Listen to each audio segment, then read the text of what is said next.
Hello agents and welcome to another Division 2 video. So, I finally found out about the solution on how to kill the final boss, Lieutenant Arden, solo in the new Climax mission General Anderson in the United Ironworks on Master difficulty. First of all, shout out to the Hollywood Gaming because he discovered legit way on how to do it. Nothing is bugged in the mission and everything working as intended. Seriously, I'm not joking. The thing is, the mechanics are so hard and hidden, and it's really hard to notice them because you're swarmed with an insane number of enemies. Without further ado, let's just jump right to it. So this time I was playing with the Bloody Valentine's Global Event active because this makes things much easier. I was also using a different build. This time it was a protection from elites rifle build, because with my striker build I just didn't have enough damage. So Bloody Valentine event is all focused around the headshot, so it was a logical way to do so. I put up this build together, and I'm also going to show you the build in the rest of the video. Alright guys, let's go through the build. So this is the rifle build, the survivalist specialization, as you can see. The main weapon is 1886 rifle with a determined on it and damage to target out of cover. The secondary is St. Elmo, nothing special here.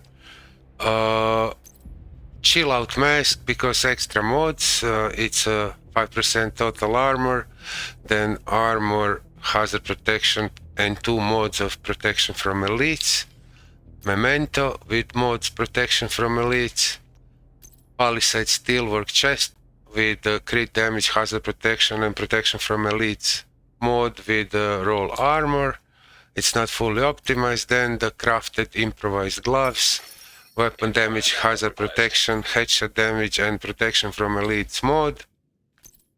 Then improvised holster, also crafted with armor, Hasbro, crit damage and protection from elites mod, and thermal knee pads. So that's the build. The stats are crazy. Let's check out first defensive one. 80% protection from elites. That's capped. You cannot have more. It should be 82 on this build, but it's 80, so that's the maximum you can have, and 52.5 hazard protection. And that's why you can run and gun in the mission.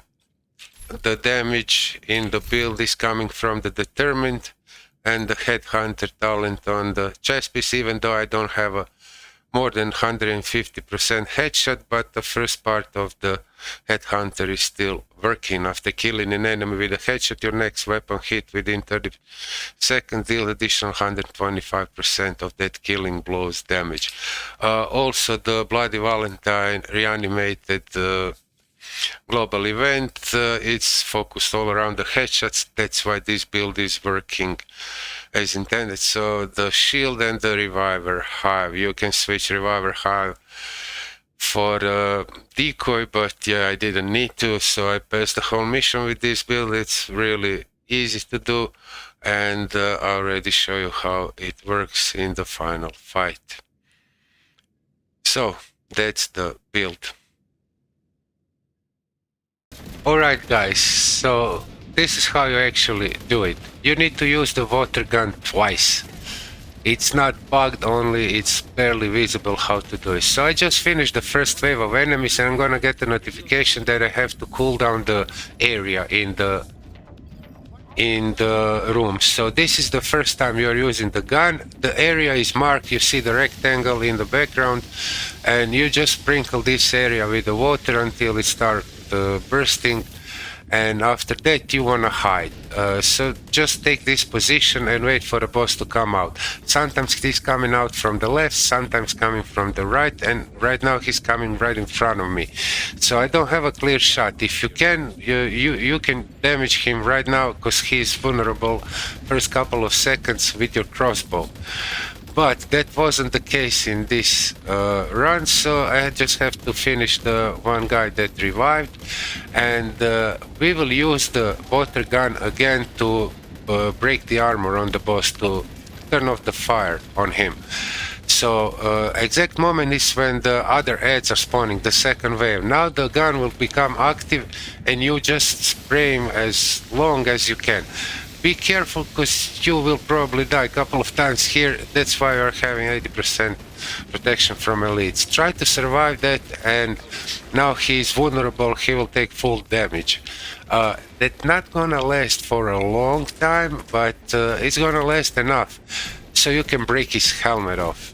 So at one point he will regain his strength, his armor, but right now you wanna worry about the ads. You wanna clear out the ads and you wanna stay alone with the boss in a room, which is not an easy task even with the one-shot build, because you're under constant fire and there is many of them. So once you clear the room, you can take care of the boss. He will still be vulnerable, he will receive the full damage for some time, don't know exactly how long, but yeah, your goal is right now to break the helmet. So that's how you do it. You need to use the water gun twice. So I forgot to show you the indication on the water gun, which one to use. So I'm just gonna pause the video and we will go right back.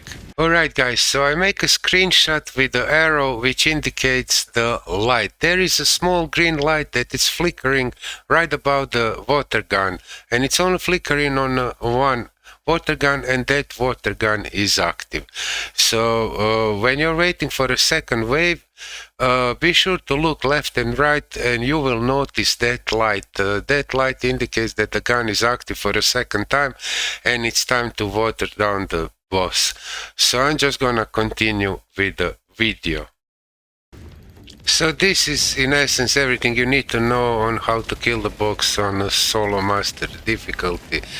The problem is that this mechanic is so very well hidden, you can barely notice that little light, and like I said in the video, you're swarmed with the enemies and it's really hard to notice that. So I'm just gonna let you see the whole gameplay. I'm not gonna babble anymore. Even with these mechanics, to kill the boss, it's really a task. At one point he will regain his armor, and I spent almost 25 minutes inside the room and trying to kill him. I will also try to do this without the global event. I really like to play with assault rifle, but I don't know, is it really possible to do that, because you're lacking damage. In order to defeat all the ads in the room, you really need to have a high armor and protection from elites. Otherwise it's possible, but you really have to be a master of the game and aim like perfect, and that's basically it. So I don't know what else to say, you guys. If you like the video, drop a like, comment or subscribe. So when you kill all these ads, there is gonna be a plenty of crossbow ammo on the floor. Be sure to use them. Also the ammo box, it's not really bugged. It's kind of messy. You can always pick up the ammo, but you need to position yourself at a particular place right in front of the ammo box. It's working, but you have to kind of aim to be able to open it. So that's really dangerous, because boss is always shooting at you, and yeah, you have to find the right moment if you are left without the ammo. But I did it only once, I think, in this run. Replenish the ammo inside the room. The ammo box is right at the door. So I'm thinking about other useful tips I could give you, but I think that's it, that's enough. And like I said, it's task even with the right mechanics. It's really, yeah, difficult. That's it, guys. Signing out. You will see the moment when I'm going to break his helmet and the armor is slowly going to chip away. Yeah.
Look, Manny, I know this didn't turn out how you hoped, but at least it proves where we stand. The castle will take you in. But if you want to build trust with the division, we've still got a long way to go.